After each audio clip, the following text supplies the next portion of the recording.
I'm going to show you guys how to get the strongest crossbow in Kingdom Come Deliverance 2. So, crossbows kind of suck in this game. I'm going to tell you that right now. So, ideally, you're going to want to use a bow. But if for some reason you do want to use a crossbow, there's kind of the best compromise. So, there's two types of crossbows. Three types, really, but basically two types. There's crossbows that you have to load with, like, a crank.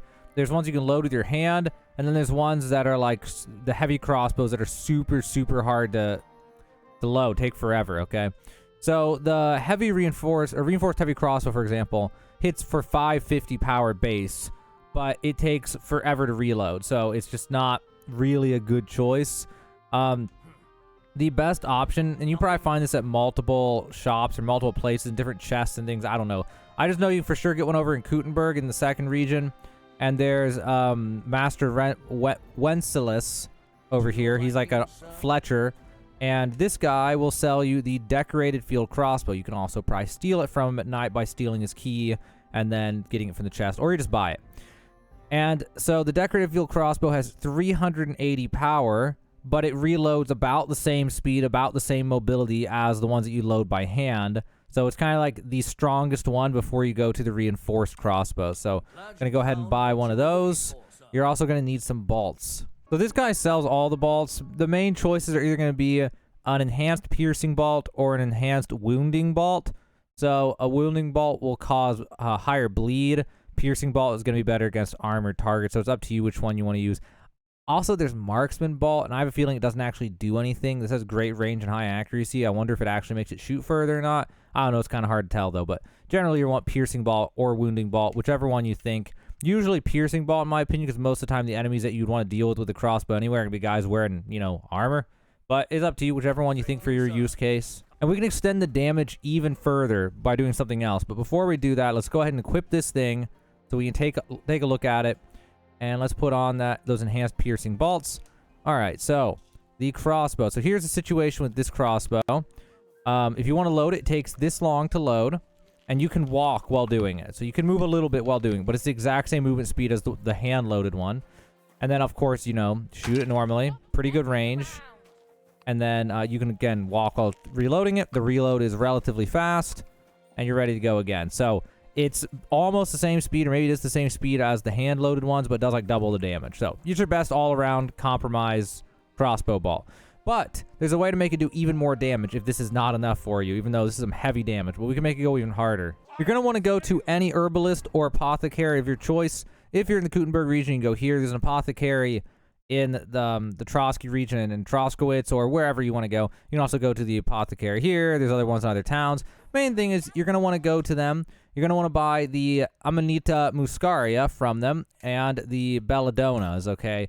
You're only going to need one of the mushroom for every 2 belladonna, but I just bought all of them in this case just because. Then the next thing you can do is you need to find wormwood. Now there's 2 ways, at least in the Kuttenberg region, to get it. You can go over to Mishkowitz, and there's an herb woman in the woods over here who will sell a little bit of it. I think like 8 at a time, like every 2 days or something. The other option is you can go all the way up to Raborsk in the northwest of the map, and there's an herb garden. So right here in particular, there's an herb garden, and it's going to look like this. I've already picked a bunch of it, but it'll be completely full of the wormwood, and you can get as much wormwood as you need here. So between the wormwood, the belladonna, and the mushrooms, then you are good to go. The other thing is you're going to need the recipe for a Bane's poison. So in order to get Bane's poison, easiest way is to just go to the herb woman over here, and she'll have the recipe. If you're in the Troskowitz region, I think the lady in the nomad camp, at the very back of the camp, I think she sells one. And then after that, you're good to go. I don't think you even need the recipe, though. I think you'll make it as long as you do everything I show you in this video to make a perfect one, but maybe not. I don't know. Next thing you need to do is find an alchemy station. So, for example, there's one over in Pishitoki. I don't know. However you say these dumb names. It's right here. You can go to Kuttenberg, go wherever you want. Find your own, favorite alchemy bench. Go up to it, start some alchemy. You're going to put this book down. Actually, before I do that, can I open my inventory now, or no, I'm kind of screwed here, so let me leave this table. I forgot to show you in the skills, you can go to alchemy, and you're going to need, ideal for max damage, you're going to need Secret of Secrets and Dark Arts Apprentice. I'd recommend Secret of Matter 2 as well, just to get this done faster. This will let you make quality 4 potions. It makes it easier if you do it after midnight, so I'm going to skip ahead to just after midnight so that I can get a bonus while making these and make it easier to get the quality 4. Once you got this sorted out, it's after midnight, you got all those perks, then go ahead and look at the alchemy bench. Go to Bane Poison. You'll need wine as a base, a handful of wormwood, 2 handfuls of belladonna, and the fly agarcia, which is that mushroom, the Amanita muscaria. So we're going to add the wormwood to the cauldron, boil for 2 turns, grind the belladonna, add to the cauldron, boil for 1 turn using the bellows, and put the fly agaric into the cauldron, and then finally distill. So we can, bottom right, hold the button for preparing. We'll put all the ingredients up. We need a base of, I think, again, it was wine. Yep, wine. So let's grab some wine. I'll show you how to make a perfect one here, so there's no confusion at all how to make the best possible Bane's one. It'll be a Henry's Bane's Poison or something like that. Okay, so now what we need to do is grab the wormwood. We're going to add it plain to the cauldron.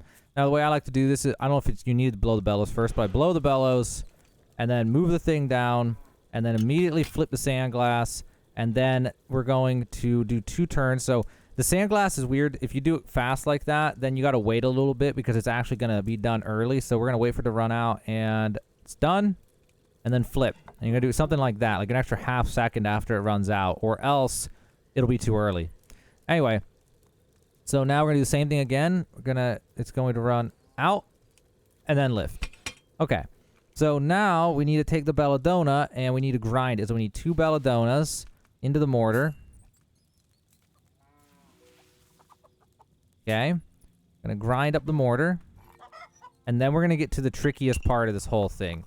Any of the ones where you have to boil with the bellows is kind of weird to try to get the timing. So we're going to drop this in. And then I don't know which way you're supposed to do it. I just know which way it works for me is I blow the bellows 1 time, and then I drop the cauldron, and then I do the sand glass, and then I just start spamming the bellows while watching the sand glass. So this thing needs to be lifted up after 1 turn of the sand glass, so it's kind of hard to get the timing right. We're going to do our best here. Okay. Hopefully I got that right. Then after that, I think we take the mushroom, and we add the mushroom, and then finally distill. So we take a vial, and then hold the distill button at the bottom right, and we'll see. I mean, I think I did good enough to get a Henry's version of the potion. I don't think I messed anything up, but we'll see. And if I did, then you just gotta do better than that. But that's the general way of making it work. And let's see here. Henry's Bane Poison. Okay. Now we can leave the table, and what you can do is you can add these to the bolts. So we can go into our inventory. We can go to under the food tab near the bottom. There's gonna be Henry's Bane Poison. We're gonna go in here and we're gonna try to find the bolts. So there's piercing arrows and then enhanced piercing bolts. So what it's gonna do is it's going to, the Bane's Poison will work for 8 bolts at a time. So use 1 potion per 8 bolts. So in my case, only enough to do 16. And then when you go to your inventory, be sure to go to your weapons and actually equip, make sure the poison ones are equipped. So you'll see there'll be a poison icon on it, 3 green droplets. Take that and make sure that that is equipped with your crossbow. Then you're ready to do some insane damage. So if you don't know what the Bane's Poison does, we didn't even talk about it till now. It makes the enemy, makes running impossible and reduces their health by 110 over 15 seconds. You can also apply it to cooking pots to poison people. Now let's try it out on some guards. Best way to do this is going to be from horseback, and ideally with a horse that has a lot of courage. So let's see here. Right in the butt. So it doesn't kill him with a butt shot, but that poison ought to do the trick here. And since we're on a horse, we can keep moving while reloading, which is kind of key here if you're going to try to use this in any kind of reasonable way. Let's go hunt down another guard if we can find them. They're actually really hard to find in this town. Oh, we found another guard. Christ! Don't you know how to ride a horse? Right in the groin. Easy, good horse. Let's see. It looks like, is this guy going to live? Nope, looks like he's not going to live. Yeah, that poison really makes the difference. Like, if you really want to take guards out, you're really going to want to add the poison. It really makes a difference for that. Now it's time for the moment of truth. The whole reason to do this, I mean, you have a bunch of reasons to do this, but we're going to see if we can one-shot a row. Let's see. Did we get it?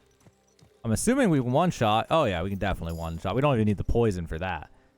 You could probably just do that with the base arrow and the crossbow, honestly, especially for a row instead of a full-size deer. But yeah, so this thing will annihilate pretty much anybody, armor or no armor. I don't know. It depends, but I don't know. It's just super strong. It's the best compromise. You don't really need the siege one, especially once you put the poison on. But it's up to you which way you wanted to play. I just wanted to show you this. You saw the other options in this video as well, so it's up to you which ones you want to use. But now you know how to get and upgrade and make the poison stuff to make the most powerful, strongest, most dangerous, and well-rounded crossbow combo in Kingdom Come Deliverance 2.